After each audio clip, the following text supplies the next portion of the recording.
यात्रा को ख़त्म कर कतर पहुंच गए हैं। कतर की राजधानी दोहा में प्रधानमंत्री का भव्य स्वागत किया गया और काफ़ी महत्वपूर्ण प्रधानमंत्री की कतर यात्रा है। अगर मुसलमान इस वक्त जहाँ जहाँ भी है वो किन उलझनों में फंसा हुआ है ये सबको पता है। जैसे इंडिया में वो मस्जिदें बन सकती हैं तो पाकिस्तान में भी बन सकता है, क्योंकि यहाँ पर भी तो माइनॉरिटीज है ना। अरे पाकिस्तान में भी तो मंदिर है ना, आप ये तो देखिए। पहले के बने हुए हैं, अब न्यू नहीं बन रहे। वो तो जो पार्टीशन से जो पहले थे ना वो तब के बने हुए। जैसे अब ये सामने पार्टीशन से पहले का बना हुआ है, इसे रेनोवेट तो किया गया लेकिन न्यू नहीं बनाया गया कि जो कहते हैं ना जो बिल्कुल फ्रेश बने। इंडिया बहुत चालाक है और वो मौका नहीं छोड़ता, वो दोनों तरफ से राजी रखता है दोनों पार्टीज को। प्राइम मिनिस्टर मोदी जो हैं वो जिसे कहते हैं ना कल्चरल डिप्लोमेसी के एक ट्रिप पे है।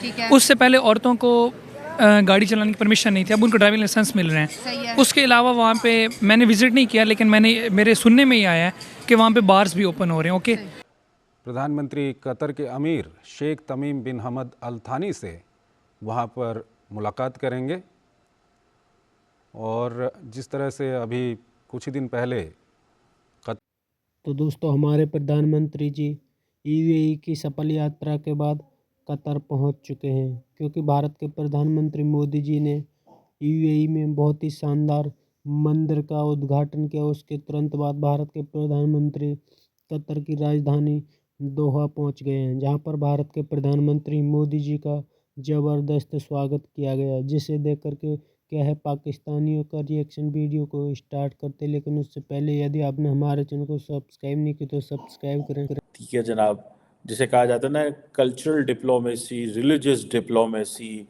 पॉलिटिकल डिप्लोमेसी तो वो करते ही रहते हैं। और मज़े की बात यह है कि इस वक्त जय श्री राम के जो नारे हैं वो अबू धाबी में लग रहे हैं and many Indians are enjoying it as if they have a control or they have conquered Abu Dhabi as a maybe a second home for Indians. और अभी जैसे एक वर्ल्ड गवर्नमेंट समिट हो रही है अबू धाबी में, वहाँ पे आपने एक चीज़ नोट की है कि नरेंद्र मोदी जो है वो हिंदी में बात करते हैं just to give a message और ओनरशिप लेते हैं हिंदी लैंग्वेज की और लोगों को ये बताएंगे कि भाई देखो ये जो लैंग्वेज है मैं यही बोलता हूँ, यही लैंग्वेज आप भी बोला करें। सो ये एक नए इन्होंने तर्ज सेट की है कि जहाँ जाएंगे जैसे रशियन प्रेसिडेंट अपनी लैंग्वेज बोलते हैं, बाकी चाइनीज़ अपनी बोलते हैं, तो वो कहते हैं इंडियंस के लिए भी आपको हिंदी सीखनी पड़ेगी। सो प्राइम मिनिस्टर मोदी को एक तो उन्होंने गेस्ट ऑफ ऑनर बुलाया था इस समिट पे और उन्होंने अपना वो जारी बात है किया, क्लाइमेट, टेररिज्म, बहुत सारे और इश्यूज जो थे जो कि इंटरनेशनल गवर्नेंस के हवाले से होते हैं।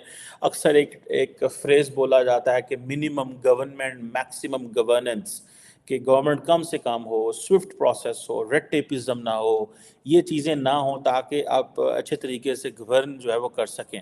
और नरेंद्र मोदी इस हवाले से इंडिया के अंदर कोई इंडियन मॉडल जो है वो कोई इतना आइडियल मॉडल नहीं है in terms of minimum government maximum governance, but India के अंदर क्योंकि डिजिटल पब्लिक इंफ्रास्ट्रक्चर इतनी तेज़ी से डेवलप हो रहा है दैट दे डू अंडरस्टैंड कि हमें हमारा जो मॉडल है उसकी वैल्यू वर्थ होगी और हम दुनिया को ये कह सकते हैं। एंड ये जो इसमें ये जो वर्ल्ड गवर्नमेंट समिट में नरेंद्र मोदी को बुलाया गया है, primarily it's not because of the best governance of India, but this is because of उनका जो एक political narrative है domestically, internationally, plus as a consumer market, as a big financial destination जहाँ पे retailers सारे जो लोग हैं वो आ रहे हैं और आके वो अपना काम करना चाहते हैं। So I think that is what is attracting जो है। अब ये जो इसके हवाले से बात हुई कि ये जो बाब्स मंदिर है अबू धाबी में और 8 नेवी के जवान छुड़वाना, एक्स नेवल ऑफिसर्स को छुड़वाना, ये कहा जा रहा है कि ये प्राइम मिनिस्टर मोदी के जो ऑलमोस्ट लास्ट ट्रिप्स हैं इंटरनेशनली, एक दो शायद ट्रिप और होगा उनका और उसके बाद इंडिया के अंदर इलेक्शंस जो हैं वो शुरू हो जाएंगे और that is being seen as a big transformation. बहुत ज़्यादा है, ये बहुत बड़ी ट्रांसफॉर्मेशन है इंडिया के अंदर, पर्टिकुलरली आप देखें पिछले 10 सालों के अंदर। ठीक है जी। और कहा जाता है कि nobody could even have thought of having a mandir in Abu Dhabi. ठीक है जी. And particularly in those Islamic communities and Islamic countries जहाँ पे which are basically considered as a जिसे कहते हैं ना bastion of Islam or something like आप कह लें कि उसको strong hold of Islam हो जहाँ पे 100% almost 99% लोग जो है वो मुसलमान हों और लोकल्स बड़े कम हों जो नॉन मुस्लिम हों. सो ये चीज़ करना आई थिंक ये इसको इंडिया का ये जो ट्रांसफॉर्मेशन है ये एक इंडियन डिप्लोमेसी की सक्सेस है. ये one have to acknowledge it. और I think that's why they are doing it. For example starting it from Manmohan Singh. ठीक है जी. कहा जाता है कि मनमोहन सिंह जो है वो सिर्फ 4 दफ़ा मिडल ईस्ट गए. और वो भी कहा जाता है कि उसके लिए वो भी जो गए थे वो सिर्फ नॉन अलाइंड समिट कायरो और तेहरान में उसको अटेंड करने गए थे. ठीक है. और नरेंद्र मोदी जो है वो अब आप इमेजिन करें 15 दफ़ा मिडल ईस्ट जा चुके हैं. 15 दफ़ा 2014 से लेके 15 टाइम्स. ठीक है जी. और कहाँ 4 दफ़ा 10 साल उस टेन्योर में जाना और कहाँ 15 दफ़ा जाना. ठीक है जी. ये 7वां दौरा है यूएई का. सेकंड टू द कतर को तो वो स्पेशली थैंक यू करने जा रहे हैं बिकॉज वो अपनी उस चीज़ में है. सो ये अगर आप इसको देखें so many people are calling it as a cultural diplomacy for the politics of Prime Minister Modi. Or when India started using Mandir as a foreign policy choice. Okay. और मोहम्मद बिन सलमान ने पिछले दिन एक कॉन्वोकेशन में कहा था, एक स्पीच में कहा था कि उन्होंने कहा था कि हम जो गल्फ़ कंट्रीज़ हैं हम इनको यूरोप से आगे लेकर जाएंगे. ठीक है, इकॉनमी के लिहाज से. अब इकॉनमी को अवेल करने के लिए उन्होंने अब जो दुबई यूएई गवर्नमेंट है उन्होंने हिंदुओं को देखा है कि अगर उनकी यहाँ पे स्ट्रेंथ ज़्यादा हो रही है, उनकी अगर नंबर ऑफ़ पर्सन ज़्यादा हैं तो जो नंबर ऑफ़ प्रोडक्ट्स हैं उनकी वो भी सेल ज़्यादा होगी. और दूसरा ये कि वो मेरा आई थिंक सो हर किसी का अपना नैरेटिव है. मेरा नैरेटिव ये है कि उन्होंने उनको जो फ्रीडम है ऑफ रिलीजियस उसके लिए उन्होंने ये ओपन किया. और दूसरा ये कि इसको आप पॉजिटिव भी देख सकते हैं और अगर आप नेगेटिव देखना चाहें तो उसमें भी देख सकते हैं. पॉजिटिव पॉइंट्स पे बात करते हैं कि जो एक इस्लामोफोबिया दुनिया में बढ़ता चला जा रहा है जिसके ऊपर बहुत ज़्यादा बात की जा रही है, वही कंट्रीज जो है दूसरे रिलीजियस को अहमियत दे रही है, मोहब्बत दे रही है. आपको नहीं लगता कि इससे जो है दूसरे रिलीजियस के जो लोग हैं वो इस्लाम के करीब आएंगे? जैसे यूएई एक काम कर रहा है कि मंदिर भी हैं वहाँ पे, मस्जिदें भी हैं, चर्च भी हैं, और ये यूएई की हिस्ट्री का फर्स्ट मंदिर है जिसको इनॉग्रेट करने प्राइम मिनिस्टर नरेंद्र मोदी जा रहे हैं. जी, अगर वो ये समझते हैं कि इससे जो एक पॉजिटिव इमेज आएगा इस्लाम का और सारे लोग आपस में कनेक्ट होंगे तो मेरे ख्याल इसमें कुछ बुरा नहीं है.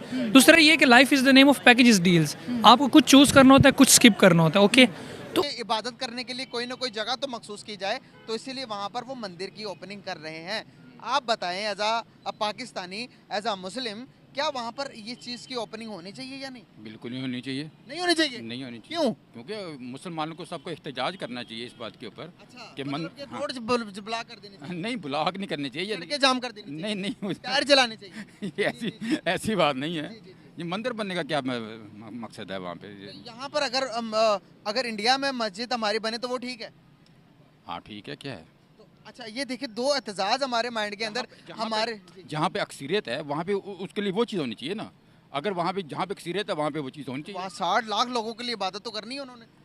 तो ठीक है, अगर वहाँ की हुकूमत अगर चाहती है बेहतर है कि उनके लिए बेहतर है तो करना चाहिए फिर तो बेहतर. अच्छा, हाँ, तो फिर पहले तो आप कह रहे थे कि नहीं बनना चाहिए, गाड़ मार हाँ. नहीं वो ज़ाहिर है वो तो फिर अगर वहाँ की हुकूमत इजाज़त देती है तो वो ठीक है करना चाहिए उनको. तो यहाँ पर पाकिस्तान के अंदर कहीं पर मंदिर बनना चाहिए? आपस की बात है वैसे कुछ. नहीं यहाँ पे मंदिर नहीं बननी चाहिए. मंदिर नहीं बनना चाहिए. मस्जिदें बननी चाहिए. मस्जिदें आबाद होनी चाहिए. मस्जिदें बननी चाहिए और मस्जिद आबाद होनी चाहिए. इंडिया में मस्जिद बननी चाहिए? इंडिया में मस्जिद बननी चाहिए. बननी चाहिए. वहाँ पर तो हिंदू स्टेट है, वो कह सकते हैं कि भाई जब आप लोग पाकिस्तान में मंदिर बनने नहीं देते तो हम तो इंडिया में मस्जिद क्यों बनने दें यार? एक्चुअली हमारा ख्याल तो है कि बननी चाहिए, वो बनने या ना दें. तो दोस्तों, भारत के प्रधानमंत्री मोदी जी जहाँ भी जाते हैं वहाँ पर भारतीय संस्कृति की धूम सुनाई देती है. चाहे भारत के प्रधानमंत्री मोदी जी किसी भी देश की यात्रा करें, वहाँ पर भारत के प्रधानमंत्री मोदी जी भारत के डायस्पोरा से ज़रूर मुलाकात करते हैं, जिससे पूरी दुनिया भारत के प्रधानमंत्री मोदी जी की जम कर के तारीफ करती है, क्योंकि भारत के प्रधानमंत्री मोदी जी इस वक्त ग्लोबल लीडर बन चुके हैं। भारत के प्रधानमंत्री मोदी जी जिस देश में भी जाते हैं उस देश में उनका भव्य स्वागत किया जाता है। जिस तरह से कतर ने हाल ही में 8 भारतीय नेवी ऑफिसर्स को रिहा किया है, उससे भारत के प्रधानमंत्री मोदी जी उनका शुक्रिया अदा करने के लिए कतर की राजधानी दोहा पहुंच चुके हैं, क्योंकि भारत के प्रधानमंत्री जी मोदी जी ने यूएई में शानदार मंदिर का उद्घाटन किया। उसके बाद भारत के प्रधानमंत्री मोदी जी की कतर यात्रा शुरू होती है, जहां पर भारत के प्रधानमंत्री मोदी जी का ज़बरदस्त स्वागत किया जाता है। भारत के लोग भी उनका स्वागत करने एयरपोर्ट पर पहुंच जाते हैं और भारत के प्रधानमंत्री का ज़बरदस्त स्वागत किया जाता है। आपकी क्या राय है कमेंट में ज़रूर शेयर करें। यदि आप चैनल पर नए, चैनल को सब्सक्राइब करें। वीडियो पसंद आए तो लाइक करें, कमेंट करें और शेयर करें। जय हिंद, वंदे मातरम।